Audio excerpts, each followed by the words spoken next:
Okay, so I'm going to go ahead and get my vlog out showing you what homeschool organization I do have. There's not much. We're still working on our room. Right now we're still doing school in the living room with not much room. We did get the kids these desks this year and they are loving them. They're the fold up, like college style desks that have the little tablet to write on. We are working on finding some way for them to keep their color boxes and crayons where they can get to them easy.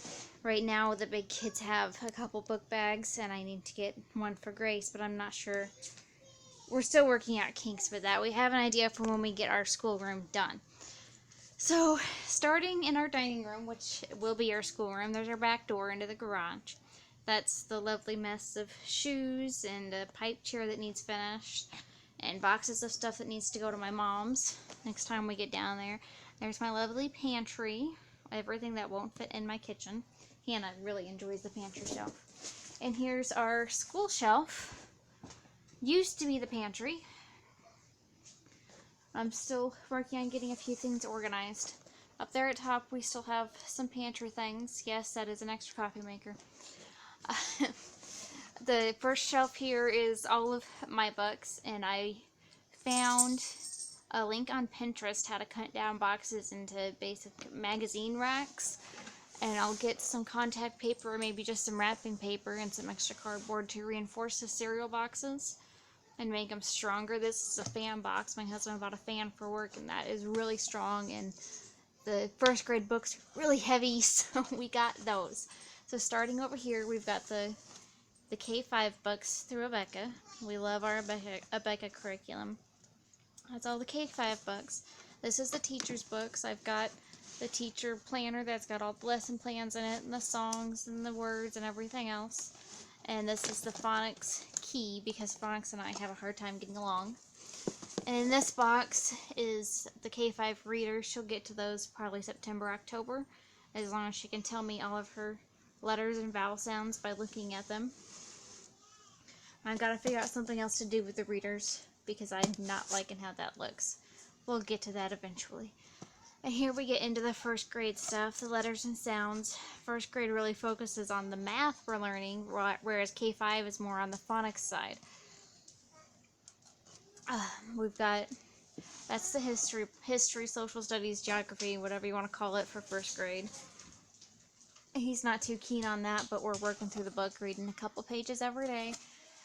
This is all the teacher's books, some of which we'll use, some of which we don't.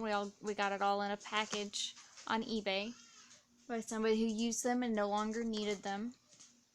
It's got the lesson plans and and we've got a few keys running around there. This is his first grade cursive book. He hasn't got to that yet because he's still working through his K-5 book,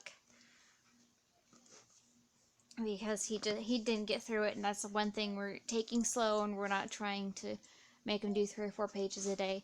That is my lesson planner. We'll get to that in a little bit. These are some of his readers. Some of these we won't get to until after we're done with the history. This is Aesop's Fables, and this is the science and health and community helpers, which goes along with the social studies, I believe. And here is some more of the readers back here. This is all of the readers he has to do this year. We'll see how long it takes him to get through. I'm really hoping one of these days he'll just take off reading and figure out how much fun it is to read. So that's all of our readers. Under there we have some extra Bible books that we'll get to if we need them. Abeka does have Bible verses set up in 6-week increments for them to memorize. And moving on down to the next 2 shelves, we've got the crate system. I organize our school papers by the filing crate system. I found it on Pinterest a couple years ago, and I see on the Abeka pages all the time. It's really taken off with other Abeka moms or with other non-Abeka moms.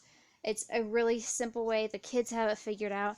It's easier on me because I can do everything at the beginning of the year, and all we have to do is pull out a file or 2, depending on what's on the list for the day. Right now we're in lots of review, so we're doing a couple lessons a day.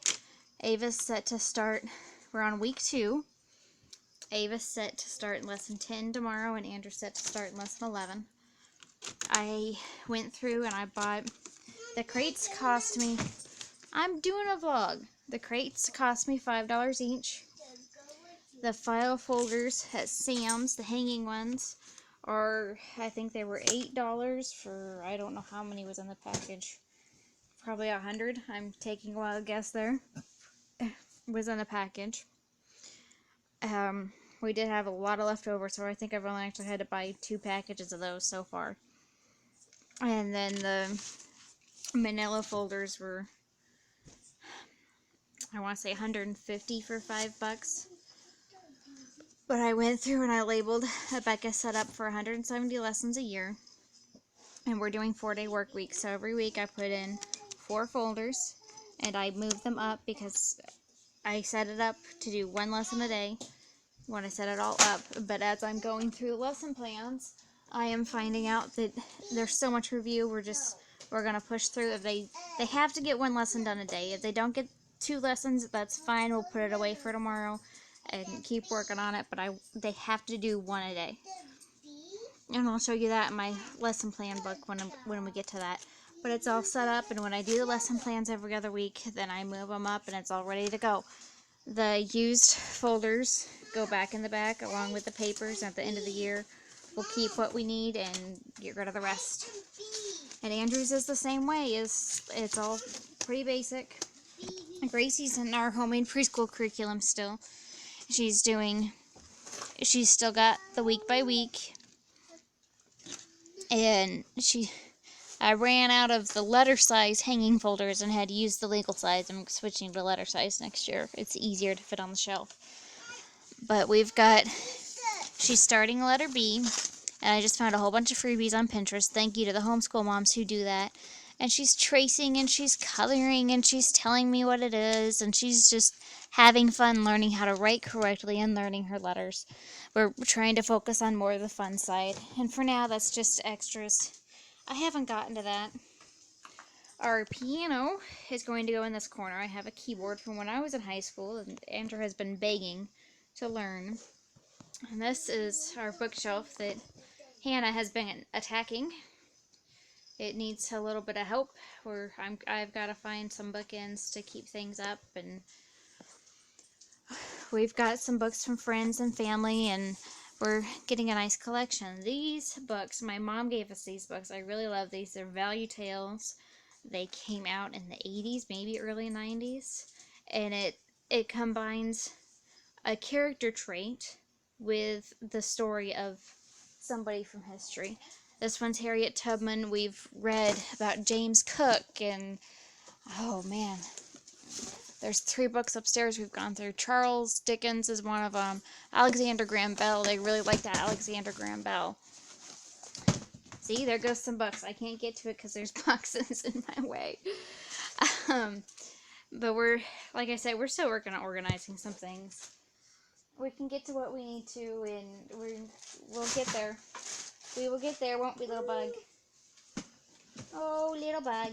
Okay, let me go around the table here. There is our lovely window. This used to have shades. We used to have a Venetian blind and just sheer curtains on it. We took the curtains down. I was thinking about putting them back up, but I changed my mind because it just makes the room more open.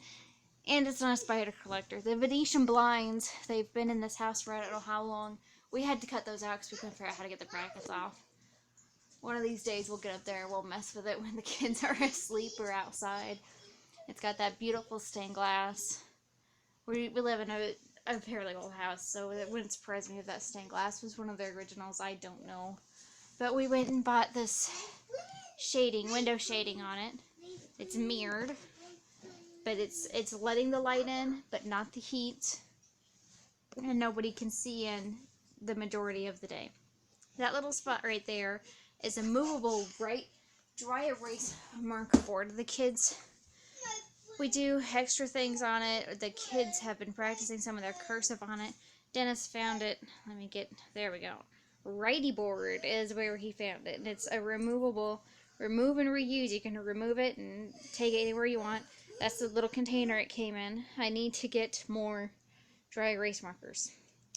because a bunch of them kicked the bucket because the kid got them.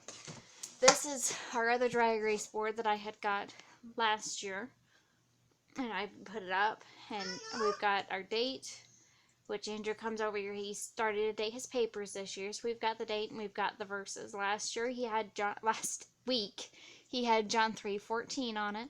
This week is John 3:15, and we're gonna work our way the next 6 weeks to John 3:19, and that's his memory verse for the first 6 weeks. So we'll get there, a little bit at a time. He's getting it, and I misspelled believeth. Nice. See, I can't spell. Okay, this is all my poor books. They're crying in their boxes. What?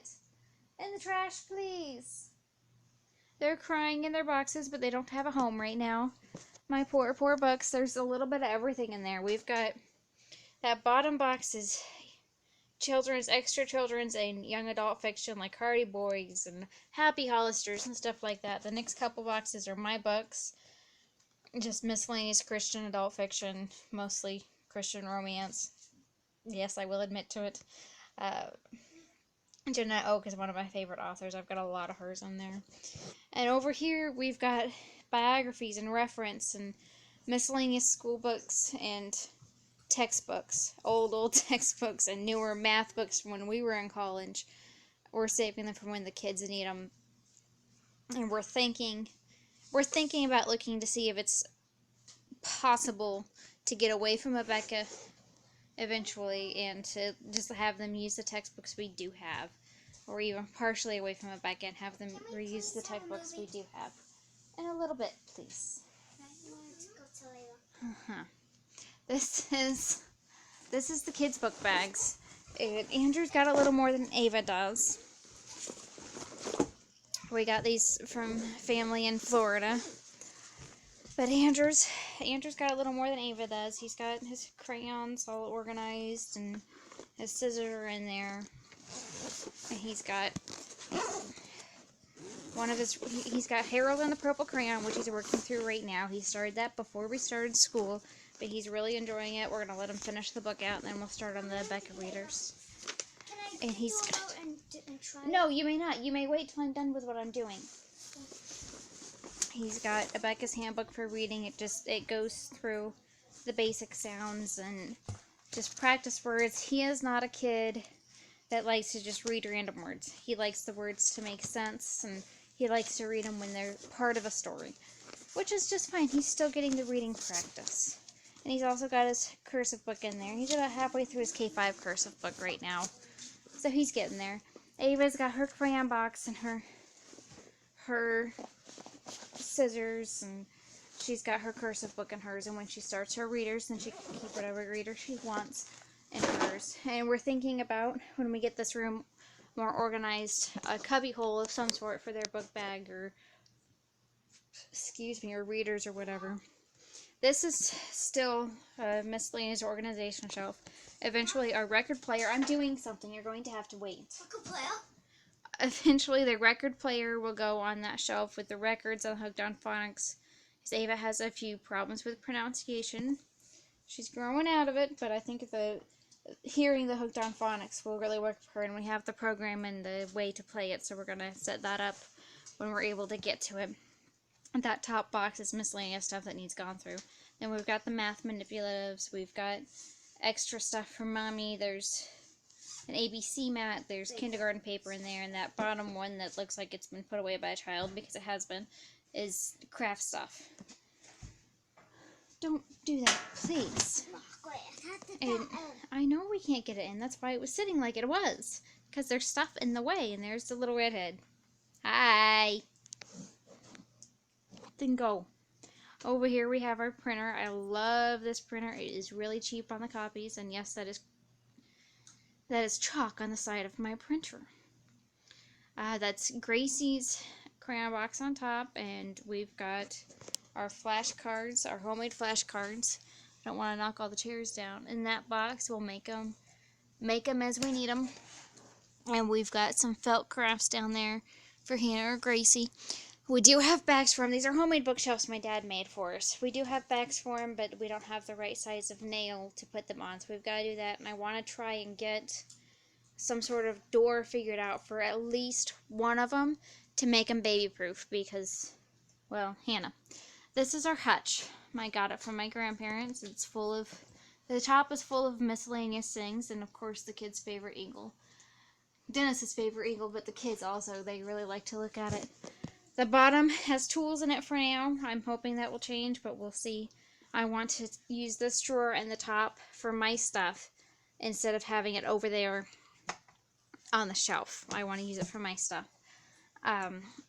But that's something that has to get done eventually. We've got our maps over here. We're looking at getting a globe, but that might have to wait till next year so we can budget it in. These are just miscellaneous maps. These are something that's left over from when Dennis was a kid. It was called an animal treasury, and it had little fun facts about a whole bunch of different animals. That's something that's for sale. Something that's not yours, that's breakable, please don't touch. Something that's not yours, that's breakable. What's that? It's a glass dish. Please leave it alone. I think I'm going to put my maps over there in that corner. We will see. I still have ABC cards to put up on the wall somewhere. I'm not sure where I'm going to put those. I need sticky tack. My lesson planner. Excuse me, please. But that is our organization for now. And my lesson planner is going to have to be a separate video. Please excuse them as it is boxes that need to come through. We are getting there, one thing at a time, one day at a time. But that's how we organize our homeschool and how we're getting our homeschool room together. So I hope you enjoy. Have a good day.